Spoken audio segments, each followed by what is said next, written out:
चिट्ठहियादि तम आगाहु मे शरणं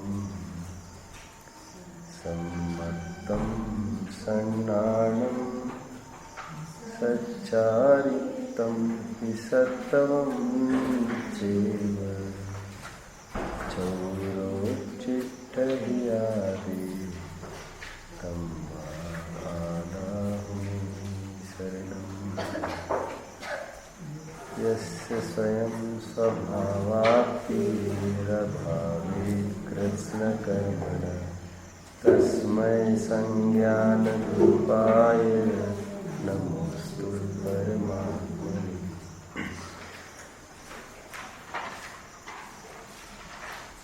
गड्ढे में कोई जीव गिर गया हो, उसकी क्या दशा होती है विचार में? वो क्या चाहता है? गड्ढे में गिरा वाला जीव छटपटाता है बाहर निकलने के लिए। कैसे निकले? सामर्थ्य हो तो बाय सेल्फ निकल जाए, यदि सामर्थ्य नहीं हो निकलने की, आने जाने वाले कितने ही लोग हैं, वे ऑफर कर रहे हैं, they are ready to give their hand, helping hand, तो कोई आपत्ति नहीं है हमारे पे हाथ बढ़ाकर उनसे सहयोग लेने की। यदि ऐसा भी कोई ऑप्शन नहीं है तो इसमें भी कुछ भी हर्जा नहीं है कि हम स्वयं उनको बुला बुला के गिड़गिड़ा के भी, भीख मांगने की मुद्रा में भी हम उनको कहे कि हमको निकाले यहाँ से। तीन में से कुछ भी ऑप्शन हो सकता है। चौथा कोई ऑप्शन इसलिए नहीं है, निकलना तो जरूरी है। कैसे निकले इसमें ही फर्क की बात है। मेरा अक्सर ये कहना रहता है अन्य प्रसंगों में, जो कहते हैं, जो लोग ये कहते हैं अभी तो हम गृहस्थ हैं, तो मैं उनको ये उदाहरण देकर ये कहता हूँ कि कोई कीचड़ में पड़ा हो और वो हाथ मांगे, तो उसको नहीं अभी तो कीचड़ में पड़ा है, तो पड़ा है मतलब पड़ा रहे, ऐसी कोई बात थोड़ी है उसमें। नहीं सब अभी तो कीचड़ में ही पड़े अभी। अरे पड़े है ये तो दिखाई दे रहा है, लेकिन पड़े रहना है ये कोई समझदारी की बात थोड़ी है। छटपटाहट दिखाई देना चाहिए। वॉच गेही पे ग्रह में ना रचे, जो ऐसे जो जीव है उनकी शूटिंग लेकर देख लेना। कोई एक समय में उस दलदल में छटपटाहट के बिना रह नहीं रहे, बराबर चाह रहे हैं समहाउ बाहर निकले। निकलना जरूरी है। बाय सेल्फ निकल सकते हो तो वेरी वेल एंड गुड, और नहीं निकल सकते हो तो दूसरों की अधीनता वहां तक लेने में कुछ भी हर्जा नहीं है जहां तक हमारी कोई पोजीशन ना बन जाए। एक बार बाहर निकल जाए हम, कोई जीवन भर की उनकी अधीनता लेने का कोई काम आने वाला नहीं है। ग्रंथों में हम देखते हैं स्वतो वा अन्यतो वा ऐसा शब्द पड़ा है। आत्मकल्याण हमको करना है। मिथ्यात्व रूपी दलदल में हम फंसे हैं, बाहर कैसे निकले ये प्रश्न था। तो आचार्य देव ये कहते हैं एनी हाउ निकलना तो है, इतना पक्का है। बहुत ही पराकाष्ठा का स्वाभिमान यहाँ पर काम में नहीं आएगा। आप में कमजोरी हो तो दूसरों का सहयोग आपको ले लेना चाहिए। हमारा दुख यदि किसी का सहारा लेकर कोई सुराग ख्याल में आता है तो we shouldn't hesitate then in sharing, we shouldn't hesitate. सम्यक्त्व तो प्रकट करना है, स्वतो वा अन्यतो वा, ऐसा एक कलश आत्मख्याति में पड़ा है। हम सब ने पढ़ा तो होगा 23 वगैरह का कलश। उसी को तत्व और सूत्रकार अपनी भाषा में बोलते हैं तन निसर्गात अधिगमात वाह, कि निसर्ग से हो सकता है अथवा अधिगम से हो सकता है। सम्यक दर्शन तो तुमको करना ही है। बहुत विरले जीव होते हैं जो स्वयं बुद्ध होते हैं। उनको they need not take education in any university. वे स्वयं बुद्ध होते हैं तो वे बाय सेल्फ ही सम्यक्त्व की प्राप्ति कर लेते हैं। किसी का असिस्टेंस नहीं, किसी का एसोसिएशन नहीं, नथिंग। कुछ होते हैं अधिगमज वाले, बोधित बुद्धत्व, जिनको और की देशना से वे जागृत होते हैं। दो प्रकार के लोग होते हैं। एक तो वे होते बाय सेल्फ जगते हैं, जिन्होंने जीवन में कभी अलार्म नहीं लगाया हो और सबसे पहले घर में उठने वाले प्राय वही लोग होते हैं। और अलार्म लगाने वालों की हाल ये होती है 10 दफे बंद करते, अड़ोस पड़ोसी जग जाते, तब भी इनके जगते नहीं, बहुत परेशान रहते इनके पड़ोसी आकर बंद करे फिर भी इनको होश नहीं रहती है। ठीक है, अपन तो उनका उदाहरण नहीं ले रहे हैं जो नहीं उठ रहे हैं, अपन तो उनका उदाहरण ले रहे हैं जो उठ रहे हैं। अलार्म की आदत बहुत अच्छी है नहीं, but even then by self नहीं बनता तो वैसे ही सही, लेकिन उठो तो टाइम पर तो उठो। निसर्गज या अधिगमज, यहाँ पर बात आई है, बहुत विरले जीव होते हैं जो निसर्ग सम्यक तो कर पाते हैं बाय सेल्फ। कहना चाहिए या तो जिन बिंब दर्शन से, हो सकता है जाति स्मरण से, बट यदि नहीं बनता है देने के लास्ट ऑप्शन तो हमेशा खुला है। ये पर के उपदेश से सम्यक तो होता है तो धर्मोपदेश श्रवण। ये जितने जीव होते हैं अधिकांश रूप से जीव ऐसे हैं वे उपदेश से ही सम्यक्त्व की प्राप्ति कर सकते हैं। अधिकांश, हम प्रथमोयोग में जितना भी हम खुदाई करेंगे पूरी ईच एंड एवरी कॉर्नर, आपको मुश्किल है ऐसे कोई जीव मिलेंगे, इक्के दुक्के की बात अलग है, जिसमें आपको ऐसे जीव मिलेंगे जिनको देव दर्शन से सम्यक्त्व हुआ हो, बहुत कम मिलेंगे। हालांकि देवगति में तो बहुत होते हैं ऐसे जो प्रथम अंतर्मूर्त में जाकर हो जाता है उनको। मनुष्यों की और तिर्यंचों की बात करते हैं हम तो बहुत विरले प्रथमानुग में प्रसंग आएंगे, जाति स्मरण के भी कुछ आएंगे। अधिकांश रूप से धर्मोपदेश श्रवण के आपको मिलेंगे। अपन मोटा मोटा अनुमान मान के चले कि जाति स्मरण के बल पर तो रहा नहीं जा सकता और पूर्व अपना कैसा गया है हमको पता तो नहीं है, तो राजमार्ग सम्यक दर्शन का होता है वो उपदेश के जरिए हुआ करता है। तो इसीलिए यहाँ पर भरसक ये प्रेरणा करी है कि गुरु के उपदेश निमित्त है, इसलिए निरंतर अध्ययन करना चाहिए। इसमें ऐसा भी जरूरी नहीं है कि कोई लाइव गुरु हो हमारे सामने।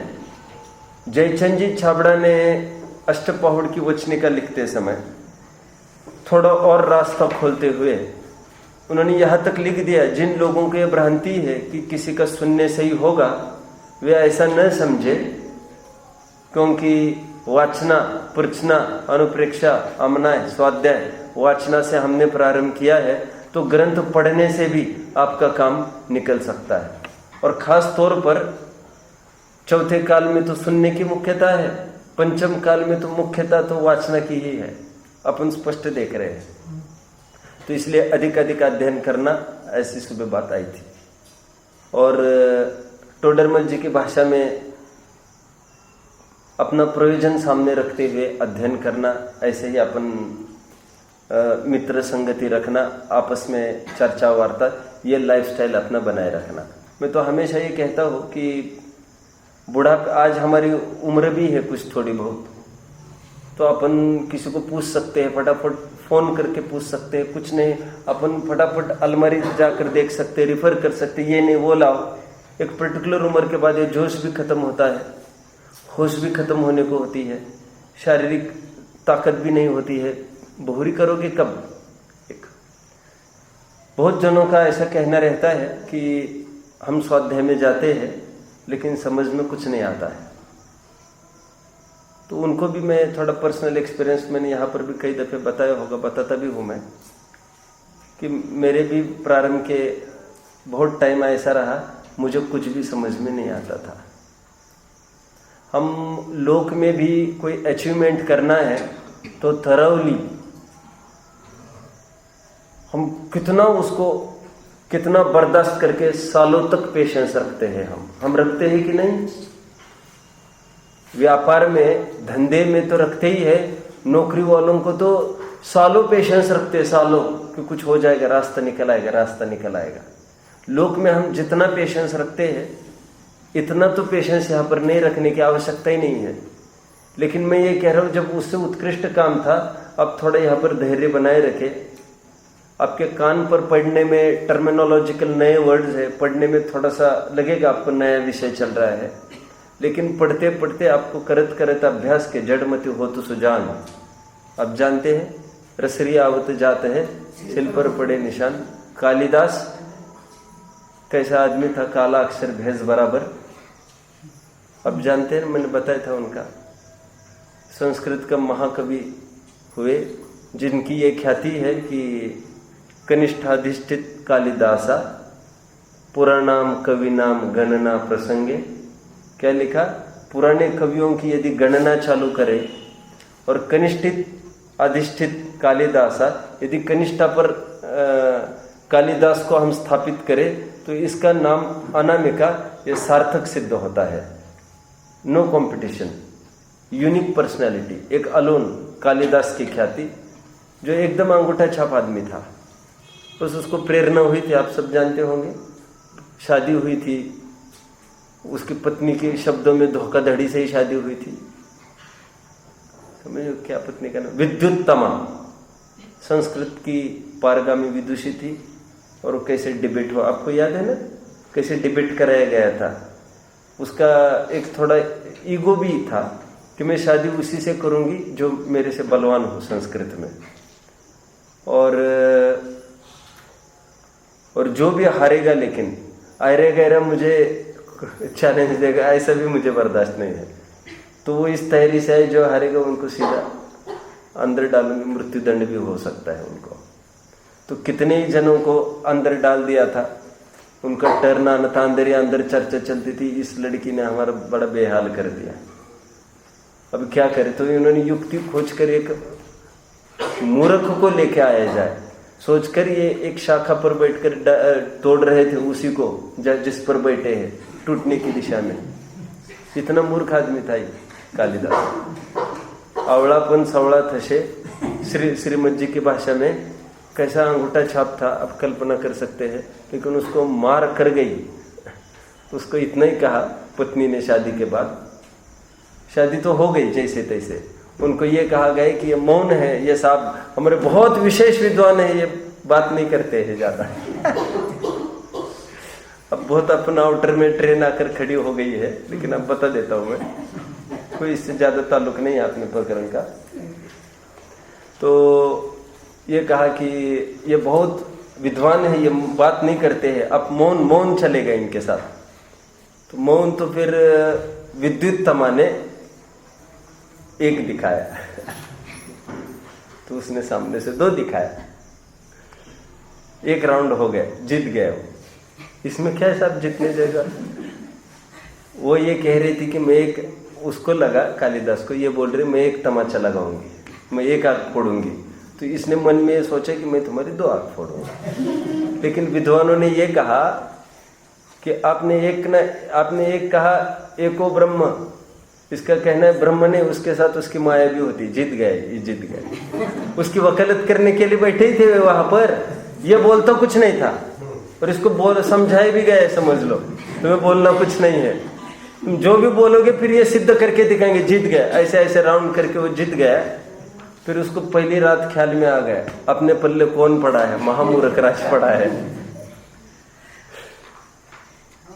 तो उसको भगा दिया उसने, उसका क्या ठिकाना होगा। और बहुत गालियां दे देकर उसको भगा दिया। उसको इतना ऐसा लगा उसको, तो घूम फिर के फिर बहुत सीखा पढ़ा करा। फिर एक रात में फिर दरवाजा खटखटाया। दरवाजा खटखटाए तो उसने अंदर में पूछा, संस्कृति बात करती थी वो किसी से भी, फिर कौन? तो उसने संस्कृत में उत्तर दिया बाहर से, कालिदास। वो समझ गई ये कालिदास स्पीकिंग। तो फिर एकदम वो चौंक गई और ऐसी हाईफाई संस्कृत बोलने लग गया है ये। तो कश्चित अस्ति वाग विशेषा इसके मुख से निकल आया। क्या बोलिए विद्युतमा? अभी कुछ वचन में अभी कुछ दम लग रहा है इनके। कश्चित अस्ति वाग विशेषा। फिर कहते हैं कालिदास ने इन शब्दों को लेकर एक महाकाव्य खड़े के। कश्चित से मेघदूत चालू किया, अस्थि से हो सकता है कुमार संभव चालू किया। ऐसे सब उसके महाकाव्य ने कितने सारे कालिदास, एक एक इनिशियल से लेकर वो जो बोलती थी उसको लेकर एक एक पुस्तक। कितनी प्रकार विद्वत्ता हुई। अब धैर्य रखे, किसी भी बात में धैर्य की आवश्यकता है। और मैंने आपको बताया होगा मेरे तब्बल 8-10 महीने प्रारंभ के ऐसे गए जहां पर मैं कुछ भी नहीं समझता था, लेकिन एक समझता था इस मर्यादा के बाहर तो कोई सुख होने की कोई आशंका भी नहीं है। तो अपन यहाँ पर डटे रहो, काम निकल आएगा। और काम निकल भी आया और आनंद की डुबकी आए। जिन वचसी रमनते ये स्वयं वांत मोह। एक बात। सेकंड बात, किसी जैसे मैंने कहा किसी लोगों का ये कहना होता है समझ में नहीं आता, तो मैं उन लोगों को हमेशा ये बात कहता हूँ कि समझ में नहीं आता तो फिर आना बंद कर देते वे लोग। बहुत बार होता है। कुछ ये सोचते होंगे अनुज क्या बात करता रहता है, क्या मालूम इन्हीं की चलती है कुछ। वे लोग अभी समझने से परे है। तो मैं उनको पूछता हूँ आप क्या चाहते हैं? सब कुछ समझ में नहीं आता हमको। ठीक है, तो आप क्या चाहते हैं? हम नहीं आना चाहते बस। तो आप चाहते क्या है? अस्थि परक बोलो। बस हम दुकान पर बैठना चाहते हैं। तो मैं उनको पूछता हूँ कि आपको यहाँ समझ में नहीं आती, इतना तो हमें समझ में आ रही है आपके कहने से, लेकिन हमें यह समझ में नहीं आ रही कि तुम्हें वहां पर कैसे समझ में आएगी। दुकान में यहाँ समझ में नहीं आएगी, वहां कैसे आएगी? नहीं, वहां तो नहीं आएगी, वो तो बोल ही रहा है। दुकान में कहाँ से आएगी वो बोल रहा है। तो कहते हैं जब यहाँ भी नहीं आ रही वहां भी नहीं समझ में आ रही, तो जब बात एक ही है तो क्यों आना? तो मैं उनको कहता हूँ बात एक ही नहीं है। वहां समझ में नहीं आती, ना आने के कोई अवसर है, यहाँ नहीं आती है, लेकिन यहाँ पर अवसर सदाकाल बने रहेंगे। So you shouldn't give up. और कोई भी हासिल करनी है आपको, उसके लिए पेशेंस चाहिए, स्ट्रगल चाहिए। अनादि के हमारा मोह का संस्कार है दारुण। वो नई टर्मिनोलॉजी, नया कंसेप्ट अंदर में प्रवेश नहीं करने देता। तो आप डटे रहे और इस ठाम विश्वास से कि बाहर मार्ग बिल्कुल नहीं है, गत्यंतर अभाव। बाहर तो विचार ही नहीं करना। और चाहो तो सालों और भटक लीजिए, आप आजमा लीजिए। हमको इसमें भी ठाम विश्वास है, फिर तुमको ख्याल में आएगा 10 साल बाद कि कुछ नहीं। लेकिन उसमें हमको ये कहना है खेद से, फिर 10 साल तो मिट जाएंगे, वे कैसे आएंगे? हमको ऐसा बिल्कुल भी आशंका नहीं है कि कदाचित उसको सुख मिल जाए तो फिर हमारी बात चली जाएगी। ये नहीं है हमको कुछ। लेकिन उस पीरियड में कितना समय चला जाएगा आपका, तो आप आइए और यहाँ पे संलग्न हो जाइए। खूब प्रेरणा स्वाध्याय की करी थी। मैं तो और भी बहुत कहता हूँ। वैसे एक बार भैया ने बताया था, अच्छा लगा, तो उसको फिर रिपीट करता हूँ। हम स्कूल पढ़ते थे, तो 5th-6th की बात होगी। तो कुछ बच्चे ऐसे भी होते जो स्कूल नहीं आते अनुज, बहुत सारे होते ऐसे गांव गली के बच्चे वगैरह। तो हमारे टीचर ने स्पेशली ये कहकर कि 2 जनों को कि जाओ तुम उसको लेके आना बच्चे को, तो उसके घर भेज दिया। जैसे बहुत दिन महीनों स्कूल नहीं आता, समझने लायक बात है। तो जब गए तो वो लड़का भी वही था, क्लासमेट हमारा। तो हमने कहा चलो तुम स्कूल में, तो तुम्हें सब बुला रहे, सर बुला रहे। वो मुझे नहीं आना कहता था। तो उसके माता पिता ने मेरे सामने बहुत समझाया उसको, तुम जाओ। तो समझाते हुए कह रहे थे उसको, तुम जाओ ना, स्कूल पढ़ो ना तुम। तो वो ये कहता था बार बार, नहीं मैं तो खेती करूंगा, मैं तो जुताई करूंगा, मैं तो हल चलाऊंगा, मैं तो बैल हाँकूंगा, मैं तो ये करूंगा। तो उसको बार बार उसको रोते रोते माँ बाप कहते थे, बाबा ये इसमें कुछ नहीं है, तुम जाओ पढ़ो। वो कहता था नहीं मैं हल चलाऊंगा। बोले खाने के मोहताज है अपन, एक कप पानी बरसेगी कब। तो वहां पर बैठकर ऐसा लगा था इसका कैसा उदय है। तब ज्यादा कुछ नहीं समझते थे अपन फ्यूचर का, इतना समझते थे, तब इतना समझता था इसको एक पेंसिल लेकर बुक पर लिखना है कुछ कोई चीज, आई एम, इतना लिखना है वो उसको कठिन पड़ता है, और हल चलाना इसको सरल दिख रहा है। इसकी मति कैसी है, धूप में छाव में, तो उसके माँ बाप उसको बोले तू स्कूल पढ़ेगा तो तू कोई कलेक्टर वगैरह होगा, ऐसा भ्रम मत पालो। वो तो हम भी समझते हैं, लेकिन हम इतने से के लिए कह रहे हैं कि कोई व्यापार होता है, कुछ होता है, उधारी करते हैं अपन अगल में बगल में, तो इतना तो समझ में आया, अपन 10 का सामान लिया है तो सामने वाले दुकानदार ने 10 ही लिखे हैं क्या, इतना तो तेरे को अकल आ जाए। कोई तो बहुत बड़ा होगा पढ़ लिख कर, ऐसा तो हम भी नहीं समझ रहे हैं, जाओ। तो आज बराबर ये ख्याल में आती है कि उसको पढ़ना कठिन लगता था, और हल जोतना, खेत जोतना वगैरह, बैल हाँकना वो सरल दिखता था।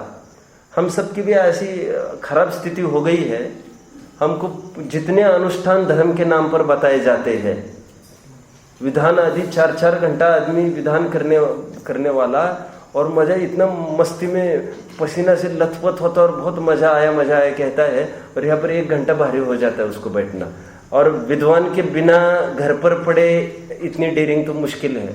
तो बहुत ऐसा लगता है आज यहाँ तो माहौल बहुत अच्छा है, यहाँ मतलब अपनों में, और जाकर देखो, मैं नहीं बताना चाहता ज़्यादा कुछ, जो ये भ्रम भी पालते हैं कि हम मुनियों को मानते हैं आदि आदि, वे सुबह 6 बजे से लेकर अनुज दोपहर में 3 बजे तक केवल सुबह का शिफ्ट भोजन का इतनी तैयारी करते रहते हैं, और वे समझते हैं हमारा कितना कल्याण होगा, महाराज को आहार कराए, महाराज को आहार कराए, इसमें जीवन फूक रहा है। उनको कुछ भी पता नहीं 6 द्रव्य 7 तत्व।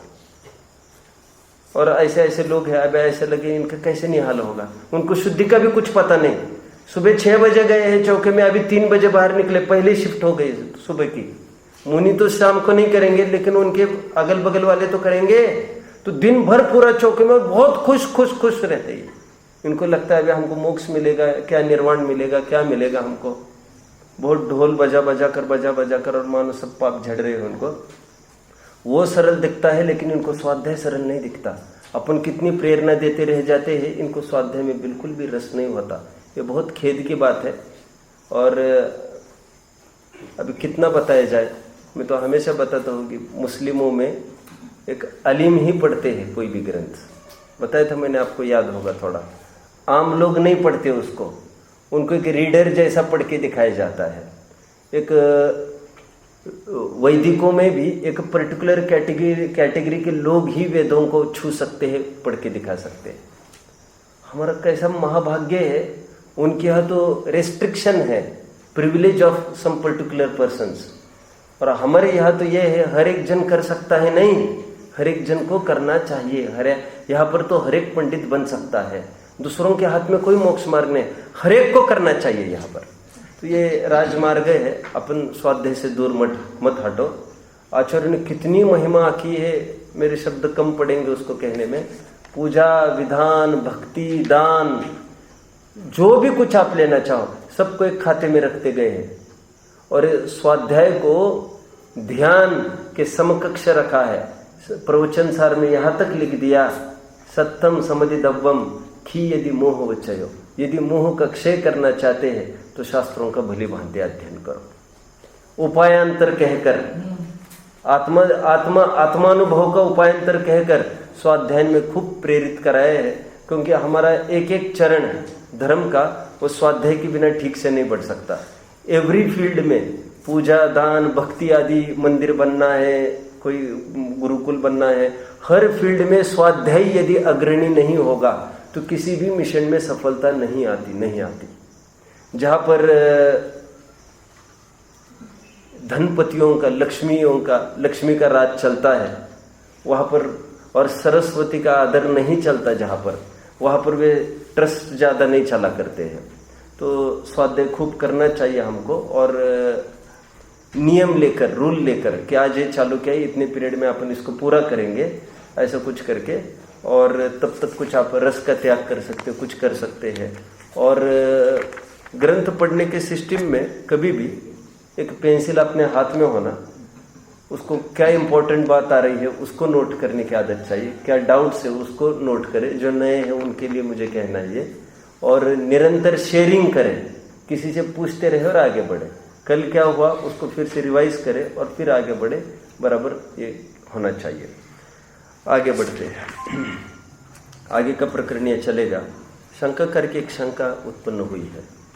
उसका कहना है कि गुरु के द्वारा जो दिया गया उपदेश है उसको सुनना ठीक है, ओके, और उससे आत्मानुभव को प्राप्त होना, ऐसी बात थी। गुरु की तो बहुत महिमा की है। वैसे आज दोपहर में ही एक बात आई थी, एक छंद कहा था दोपहर में। कौन सा छंद कहा था सर्वज्ञ? गुरु कुलाल शिशु कुंभ है, गुरु कुलाल शिशु कुंभ है, घट घट काढ़त खोट, अंतर हाथ पसार के ऊपर मारत चोट। गुरु की महिमा आंकने के लिए आप स्कूल में भी पढ़ाते होंगे, गुरुर ब्रह्मा गुरुर विष्णु गुरुर्देवो महेश्वरा गुरुर साक्षात परम ब्रह्म, और तस्मै श्री, ऐसे गुरु को मैं नमस्कार करता हूँ। ये जगह जगह गुरु की खूब महिमा की गई है।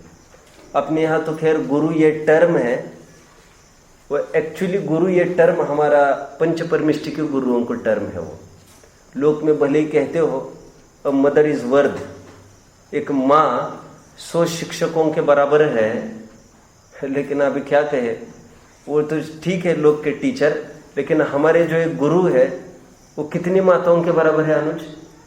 वो माताओं की गिनती नहीं हो सकती, क्योंकि एक आपके जीवन में एक आ जाए, एक, फिर आपको किसी कोख में से जन्म नहीं लेना पड़ेगा। इतने माँ के जो आप उपकार और ऋण से उर्ऋण होने की बातें करते हैं रोज, कि माँ के इतने उपकार है कि हम उर्ऋण नहीं हो सकते, लेकिन उपकार से तो दब रहे हैं ना तुम। दूसरों का हाथ तुम्हारे माथे तुमको क्यों चाहिए?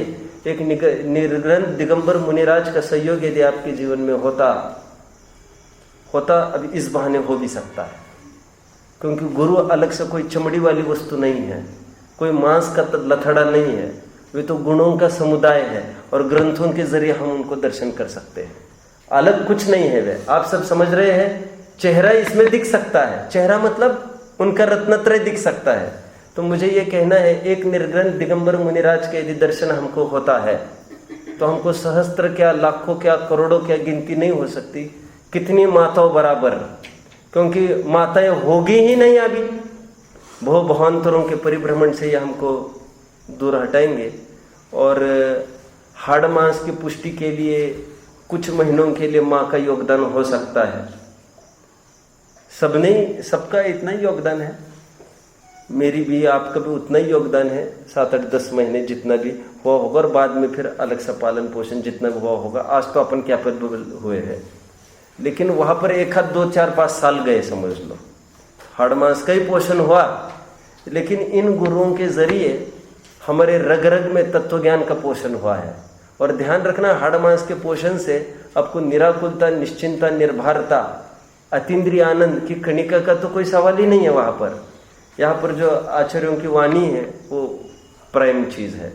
बात यह आई है यहाँ पर कि आप तो गुरु की खूब महिमा गा रहे हैं, ऐसी बात चल रही है यहाँ पर, और होना भी चाहिए वैसे। अब उसका वैसे ये कहना है सीधी बात में कि गुरु की तो बहुत महिमा है, लेकिन हमारे सामने कोई गुरु तो है नहीं, ऐसा उसका कहना है। मुझे वैसे ही याद आ रही और हमारे ग्रंथों में यहाँ तक लिखा है कि स्तुति नामक आवश्यक बताया गया है, आप सबके ज्ञान में होगा। मुनियों के 6 आवश्यक बताए हैं, आप सब जानते हैं। 28 मूल गुणों में 6 आवश्यक है। एक स्तुति, समता समारे थुति उचारे, स्तुति उनका एक आवश्यक बताया है मुनियों का। तो उसमें यह प्रकरण आया है कि स्तुति जब सब मुनि उठकर करते हैं आचार्य की, तब आचार्य क्या करते हैं, ऐसा प्रश्न पूछा। आचार्य किसकी स्तुति करते हैं? बहुत मस्त प्रकरण है, वो तो एकदम ये छू जाता है। प्रश्न क्या है, जायज है ये प्रश्न। सभी मुनि तो स्तुति नामक आवश्यक कर रहे हैं, इनकी स्तुति कर करके। आचार्य किनकी स्तुति करे, उनका स्तुति आवश्यक का क्या होगा? तो मूल आचार्य में ऐसा लिखा है, फिर उस समय में, जिस समय में वे स्तुति करते हैं, वे ऐसा समझते हैं, ऑल दिस थिंग आई ओव टू माय, ये सब जो ये कर रहे हैं, ये सब में वे अपने गुरु की याद करते हैं, जिनसे उनको दीक्षा मिली थी, जो उनके पूर्व रहे हैं, पूरी उनकी महिमा मंडन उतनी देर वे करते रहते हैं। ये कुछ भी बोझा अपने माथे नहीं लेते हैं, तुरंत निर्भर होकर के ये उनका है, हमारा कुछ नहीं है, वे थर्ड पर्सन बने रहते हैं। ऐसा मूलाचार में उल्लेख आया है। यहाँ पर वैसे प्रश्न है और कि गुरु का क्या रोल है, ऐसा प्रश्न पूछा है। तो यहाँ पर ये कहते हैं कि गुरु के वैसे दो रोल है। गुरु के दो रोल कौन से हैं? वैसे गुरु का तो एक ही रोल है, समझाना। वैसे 3 काम यहाँ पर बताएंगे गुरु के, अभी अपन देखेंगे वो कौन सी स्टाइल से काम करते हैं। कहते पुचकार से, पुचकार के, और प्रसंग पड़े तो डांट फटकार के। गुरु 2 रूप अपनाते हैं अपने, आप समझ रहे हैं। माँ भी बच्चों के प्रति दो प्रकार से अप्रोच करती है। कौन से? एक तो समझा बुझा कर, और कभी प्रसंग पड़े तो ताड़ना देकर। ध्यान रखना, जो माँ मात्र प्रेम से समझाती ही है, ताड़ना नहीं देती है, वो बच्चों का कभी भी सुधार नहीं हो सकता। शायद चाणक्य नीति में इसलिए कहा है 16वें साल की उम्र तक बच्चों को ताड़िए न तो लालियत, ऐसा मूल शब्द पड़ा है। लाड़ नहीं करना चाहिए। यहां तक लिखा नीतियों में कि पुत्र की कभी भी स्तुति नहीं करना चाहिए। आप पढ़ेंगे आज की एकदम धारा एकदम कैसी हो गई है, प्रसंग पढ़ने पर कुछ भी हो सकता है। और यही शैली हमारी माता ने अपनाई है। जैसे लौकिक माता है, इस माता ने, वैसे भगवान का भी एक नाम प्रमाता है। भगवान का एक नाम आप फॉलो कर रहे हैं मुझे? प्रमाता कैसे है? फोकस, प्रमाण इज केवल ज्ञान, प्रमाता इज भगवान। माता सर्जन का सूचक होता है, कुछ क्रिएट। इसीलिए धरती को भी माता कहते हैं, क्योंकि दैट क्रिएट्स समथिंग। इसीलिए गाय को भी माता कहते हैं, जहां जहां माता की संज्ञा है, दैट जनरेट्स समथिंग। तो उसी प्रकार ये भगवान भी माता है, वे भी 2 रूप से काम करते हैं। एक तो प्रेम से समझाते हैं, हे भव्य, हे भाई। और प्रसंग पढ़ने पर आपने नोट किया होगा थोड़ा कुछ कलशों में, रे आत्मपंसन, रे आत्मघातकी कह कहकर फिर ताड़ना भी देते हैं। और कुछ ऐसी उनकी प्रक्रिया है पनिशमेंट के रूप में। जितना व्रत तप का विधि विधान है, दैट इज ऑल पनिशमेंट। आप सब समझ रहे हैं? जैसे झिनवानी, जैसे लोक की माता है, वैसे ये झिनवानी माता है। इसमें भी ये ताड़ना के सब बातें बताई है। काय क्लेश वगैरह जितना भी बताए ना, अनशन, नामोदर्य, वृत्ति परिसंख्यान आदि, शरीर को जितना सुखाने तपाने की बात है, ये सब ताड़ना की विधि है। इसको ताड़ना से भी ठिकाने लाना चाहिए। सब समझ रहे बात को? और गुरु का जितना मूल्यांकन करे उतना कम है। धन्य है ऐसे गुरु है जो बिल्कुल भी संकोच नहीं करती है, संग में बना रहे, फिर हम इसका दुर्गुण बताएंगे तो इसका क्या होगा। आप समझ रहे? बहुत निडरता से, कठोरता से, दृढ़ता से वर्णन होना ही चाहिए दुर्गुण का। ऐसा यहाँ तक लिखा भगवती आराधना ग्रंथ में, हे मुने, तुमने अपने संगस्थ एक साधु को कोई दुर्गुण देखा, तुमने उस पर कुछ भी वाच्यता क्यों नहीं करी? ऐसा प्रश्न पूछा। तुम्हें चेला चेली में तुम संतुष्ट हो गए क्या? संग बढ़ाने की पड़ी है क्या? वो नाराज न हो जाए ये भाव है क्या?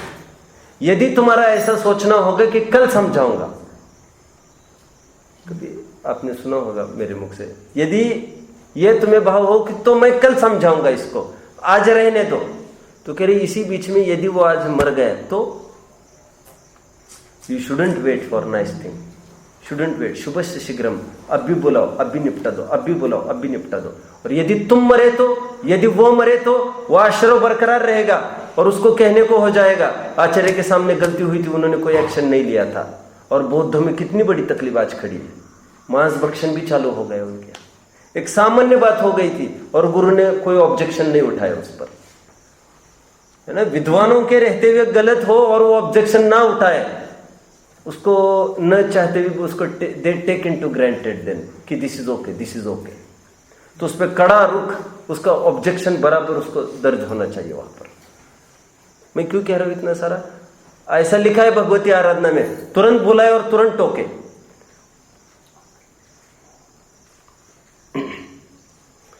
आचार्यों का यहाँ तक गुण लिखा है, गुरुओं की पूरी चर्चा चल रही है, गुरुओं का यहाँ तक वर्णन लिखा है, कैसे होते हैं वे गुरु।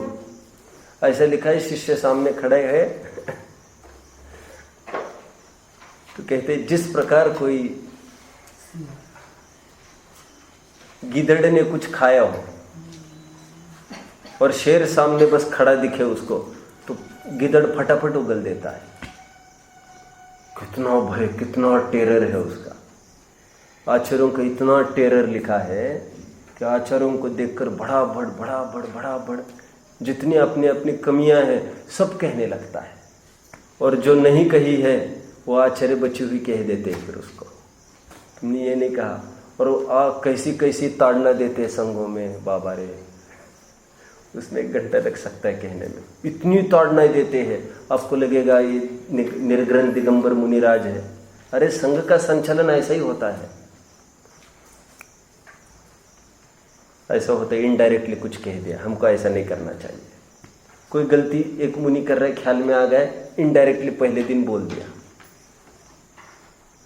नहीं आया दूसरे दिन कॉमनली बात करते करते चेहरे की तरफ देखकर बात करी। पूरे ग्रंथों में लिखा है ऐसा, आप पढ़ लेना। अभी भी नहीं ठिकाने आया, stand up, 3rd round stand up, और 4th राउंड तो इतना खतरनाक कहा है, फिर उसको संघ से ऐसा निकालते हैं उसको कि फिर तुम जाओ दूसरे संघ में जाओ। फिर वहां पर मतलब एक प्रकार से रैगिंग कहते हैं ना, रैगिंग, इतनी खराब हालत कही है उनकी। और ऐसी जगह अकेले बैठना जहां पर सब जन दीर्घ शंका के लिए जाते हैं मुनि, वहीं पर तुम्हारा ठिकाना है, वहीं पर बैठना, ऐसा दंड। और सुनो, ये सबको नमस्तु करेंगे, इसको कोई पलट कर नमस्तु नहीं करेगा। संघ में भी अलग चलेंगे, सबको ख्याल में आना चाहिए, इनको परिहार पारंचिक ऐसे ऐसे इनको दंड मिले। मतलब खूब प्रयास लगाते हैं, मतलब बहुत कमजोर दिल वालों का तो काम ही नहीं है। मुनि है मुनि, तपाते हैं। ऐसा लिखा भगवती आराधना ग्रंथ में, लात मार के भी ताड़ना देना पड़े उनको, क्योंकि उनको तो आत्मिक भाव दिख रहा है उनका। हम तो तुम्हारी आत्मा को देख रहे हैं, है ना।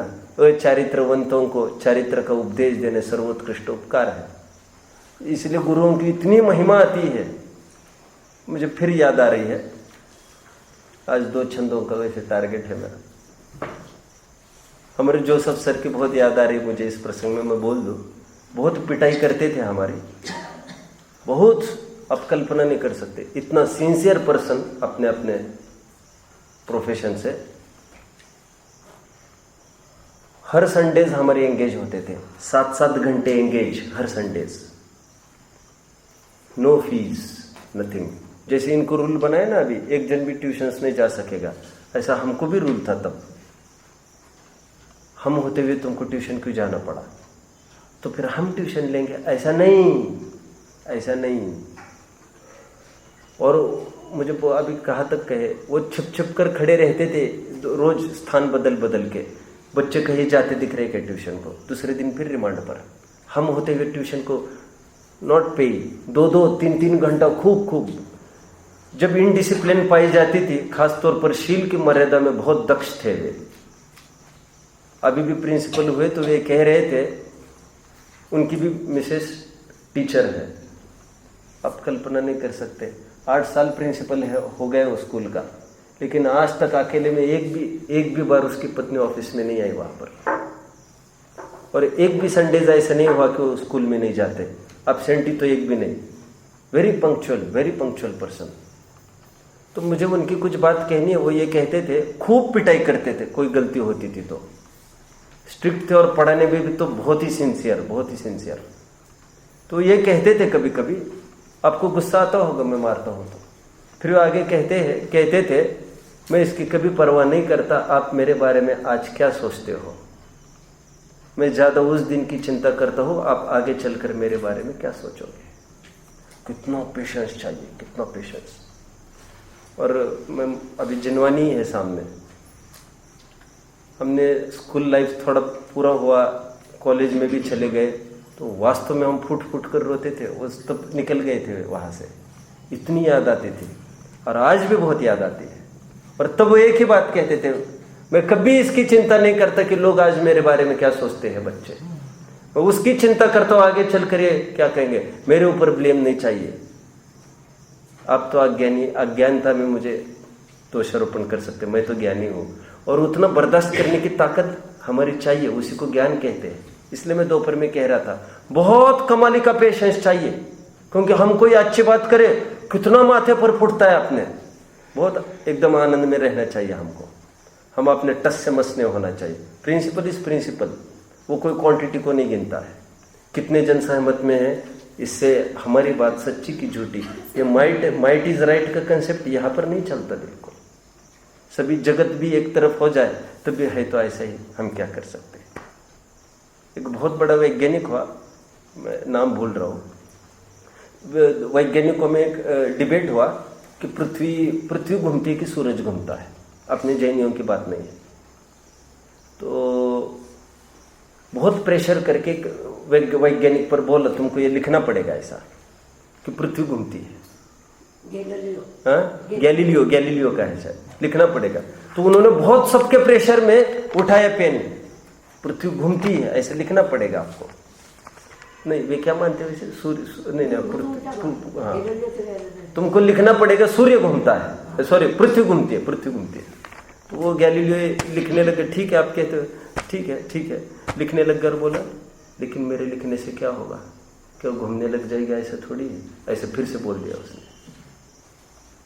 मेरे मन नहीं मानता है। खैर, मुझे तो गुरुओं की कहनी है कि यहाँ तक लिखा है, आचरण यहाँ तक लिखा है, मेरी वचन गुप्ती टूटे तो टूटे, भाषा समिति टूटे तो टूटे, हे गुरुओं मैं आपकी स्तुति करना नहीं चूक सकता। कैसा जोर। यहाँ पर प्रश्न है, लेकिन जिन गुरुओं की आप इतनी महिमा गा रहे हैं जब से, ऐसे गुरु कहा कैसे क्या, फिर उनके बिना काम हमारा कैसे होगा, ये प्रश्न खड़ा है। आचार्य देव कहते, क्यों रोते हैं तुम, गुरुओं के कौन से काम हैं? 3 काम होते कह रहे गुरुओं के। एक तो कहते हैं हितैषी होना जरूरी है गुरु का, ठीक है, वो निरंतर आपके हित की सोचता रहे। यहां पर शब्द पड़ा है स्वस्मिन सदाभिलाषित्वात्, सत अभिलाषित्वात्, आपके सत मतलब आपके हित की ही निरंतर चाहता हो। एक गुरु की एक बात यह है। सेकंड बात यह है कि वो निरंतर आपको जो अब अभीष्ट हो, अच्छा हो, उसका ज्ञान कराता हो आपको। एक तो हितैषी अंदर की बात ली, थोड़ा थोड़ा फर्क है, ज्यादा कुछ नहीं है, इसलिए समझने में कभी कभी भ्रांति होती है इसमें। पहली बात क्या कह रहे हैं, हित का अभिलाषी हो एक, दूसरा अभिष्ट का ज्ञापकत्व हो उसके पास। ज्ञापकत्व मतलब ज्ञापन कराए, ज्ञान कराए उसको कि what is nice for you, ज्ञान कराए। हितैषी हो, ज्ञान कराए मतलब कहे। एक तो ज्ञान और एक तो बोलना। एक अपने तीर्थंकरों में 2 चीजें होती है ना, बस ये। और थर्ड, फिर उसको उस मार्ग से जोड़े। ये 3 बातें। तीसरी बात आई है हित अथवा हितम प्रयोक्तृत्वात्, प्रयोक्तृत्वात् उसको जोड़ना। तीन बातें गुरु की 3 क्वालिटीज कह रहे हैं। कौन सी? एक हितैषी होना चाहिए, एक उसको ज्ञान कराना चाहिए हित के मार्ग का, 2 अभिष्ट मतलब ही हित, और थर्ड प्रयोक्तृत्वात् उसको जोड़ना चाहिए। तीनों बातें, एक तो ज्ञान चाहिए, फिर ज्ञान कराना चाहिए, हितैषी ज्ञान कराना, और थर्ड क्या बोल रहे हैं, फिर जोड़ो उसको। कैसे जोड़े? एनी हाउ जोड़ो, बस जोड़ो। रात दिन बराबर साया बना रहता है वहां पर, और आचार्यों की हयाती में थोड़ा भी परिणाम किसी का बिगड़े ऐसा नहीं होता है। इतना वजन है उनका संग में। वो आचार्यों को रुतबा देखकर ही मजाल है किसी का रत्नत्रय चला जाए। उनको देख देख कर उनका जीवन फ्लरिश होता रहता है। आप समझ में आती है कैसा जीवन होता होगा उनका। एक समझ लो रत्न की कोई वस्तु रखी है बीचों बीच, अब अंधेरा कैसे होगा चारों तरफ। आपको उपवास करना है कल, आपको 2 उपवास करने हैं, आपको 3 करने हैं, ये दे दिए 4-5 जनों को, स्वयं 10 उपवास लेके यहां पर बैठ जाते हैं। हम भी तुम्हारे साथ हैं, घबराओ मत। जो जो आप आपके साथ करेंगे, हम हमारे साथ, स्वयं के साथ दुगने रूप से करेंगे। We are caring for you, this is our love. कितनी बड़ी सजा है अनुजन को। हमको 2-4 उपवास देते, वो बड़ी सजा नहीं थी।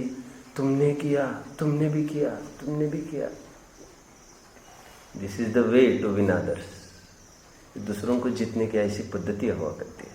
मैंने कहा था ना, it is easy to destroy the other person, but to win, उसको अपना बनाना, वैमनस्य करके उसको हरा कर उसको पराया कराना, वो तो सरल है। ऐसा कोई करके दिखाए, सालों तक उनके साथ रहते संगों में बराबर उनका दबदबा बना रहता है।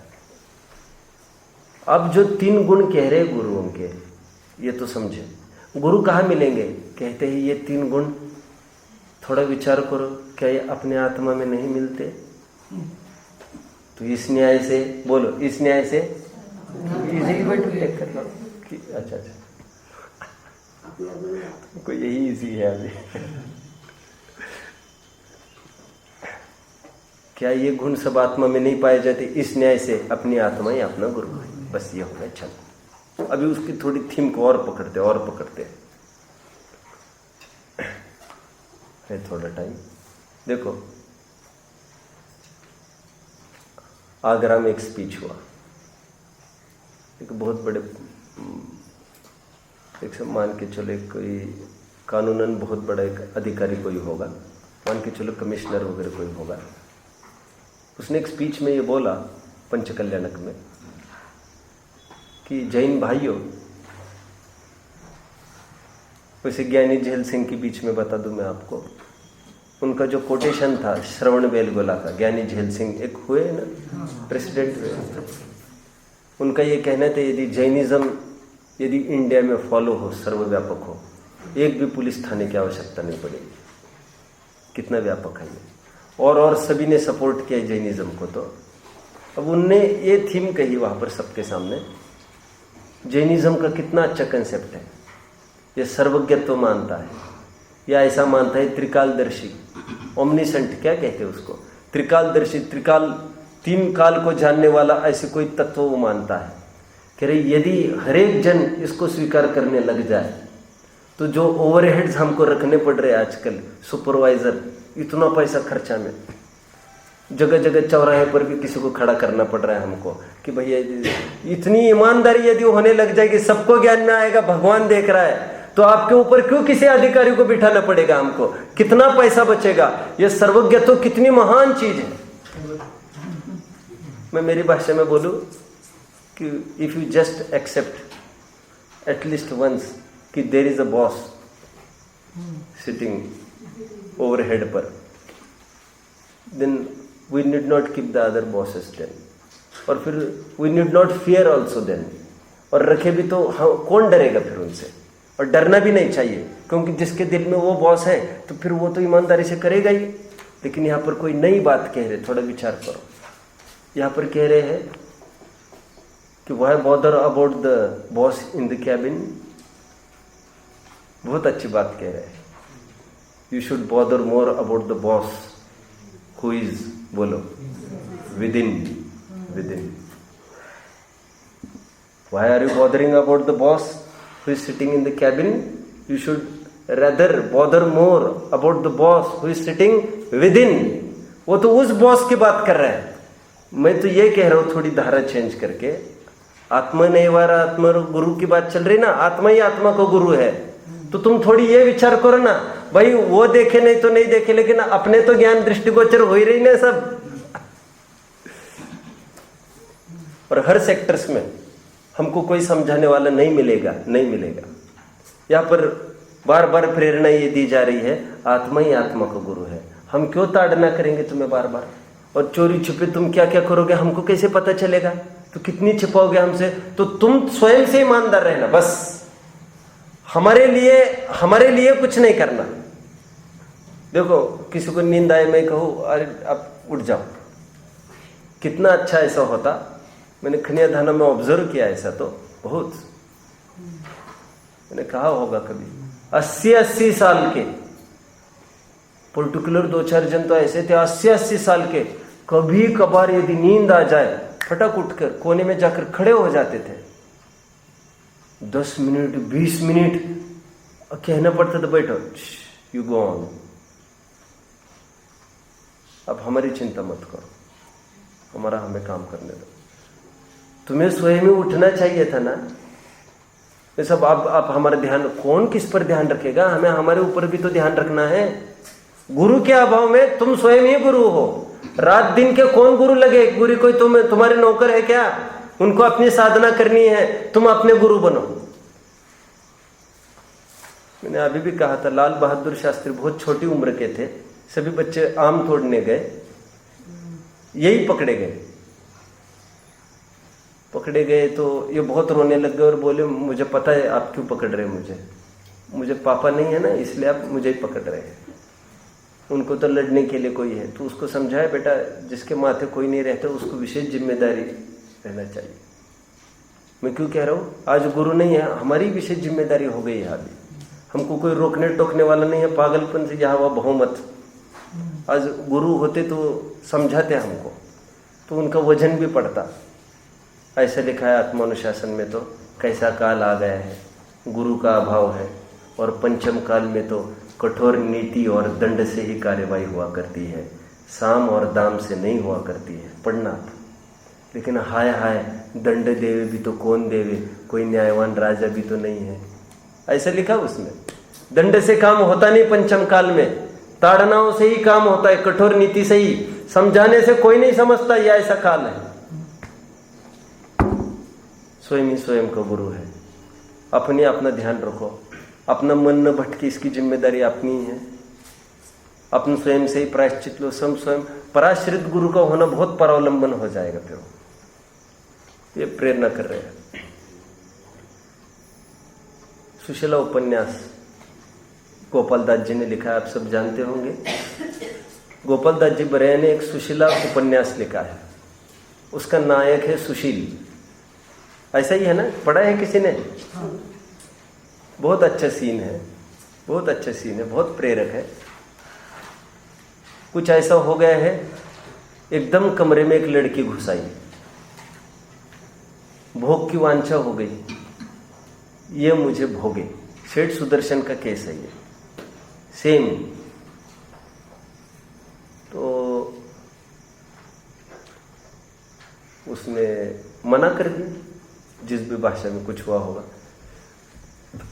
तुम यदि मुझे नहीं भोगोगे तो फिर क्या, मैं कपड़े सब मेरे यहाँ पर फाड़ दूंगी और चिल्ला चिल्ला के सबको कहूंगी। बहुत अच्छा प्रसंग, बहुत अच्छा प्रसंग है। फिर सोच लेना, तुम्हारे मरने की भी नौबत आ सकती है। फिर सोच लेना कितनी थू होगी, कितनी बदनामी होगी।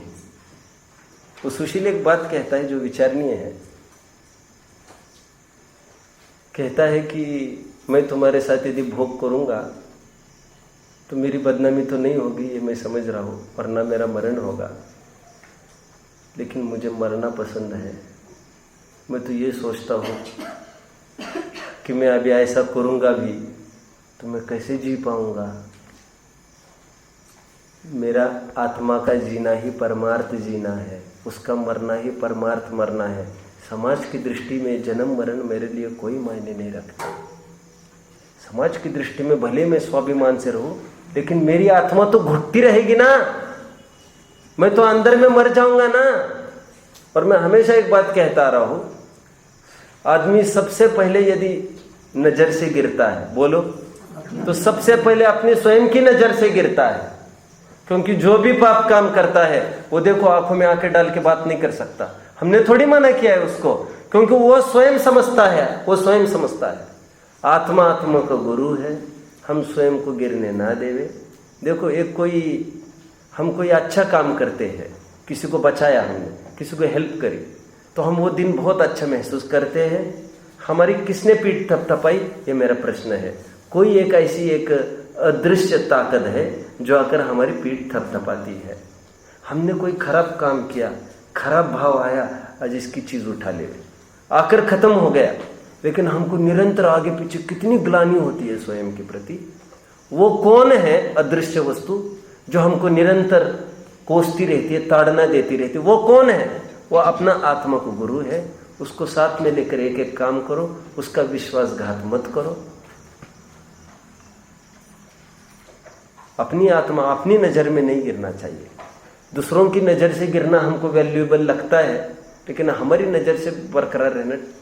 और दुनिया की नजर से गिरे और हमारी नजर में खड़े रहे हम, तो भी हम स्वाभिमान से जी सकेंगे। भेद विज्ञान तो कहीं नहीं जाएगा, लेकिन उल्टा हो जाएगा तो ठीक नहीं होएगा।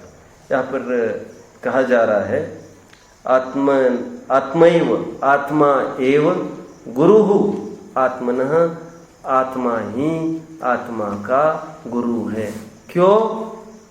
स्वस्मिन सत अभिलाषित्वात्, एक जो अपने हित का अभिलाषी हो, एक। सेकंड, अभिष्ट ज्ञापकत्वतः, जो अभिष्ट का ज्ञान कराने वाला हो। दो, स्वयं हित प्रयुक्तृत्वात्, और जो हित के मार्ग में जोड़ता हो। ये तीन क्वालिटी जिसके पास होती है उसको गुरु कहते हैं। इस न्याय से आत्मा ही आत्मा का गुरु है, क्योंकि आत्मा ही आत्मा का हित समझ सकता है, आत्मा ही आत्मा को इस अपने मार्ग पर बनाए रख सकता है। ये सब क्वालिटीज आत्मा की है, इसलिए आत्मा ही आत्मा का गुरु है। बाहर के गुरु को ढूंढने से बस हो जाओ। ओम।